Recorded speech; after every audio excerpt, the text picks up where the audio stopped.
টাকা চুরি করে আমাকে দোষ দিচ্ছিস কেন? আব্বু বিশ্বাস করেন আমি আপনার টাকা চুরি করিনি, চুরি করেছে ও। কিরে তুই আমার ছেলের নামে চোর অপবাদ দিচ্ছিস কি জন্য? হাট। ঠিক আছে, আমার ঘরে দোষ দেয় না।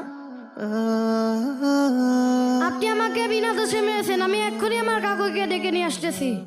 যা তুই যার পারিস ডেকে নিয়ে আই। এই তোমরা সবাই পড়তে বসো। আমি মাদ্রাসার রানিং সেক্রেটারি, আর আমার ভাইদের গায়ে হাত দিয়েছে। ও কোন হুজুর? ওরা ফিসে ফাইলে দেবো। এই হুজুর চল। এই তোর দুপুরের পড়া হয়নি কেন? না পড়ি শয়তানি করো না? যা তোর দুপুরি খাওয়া বন্ধ, যা। এই তুই আই।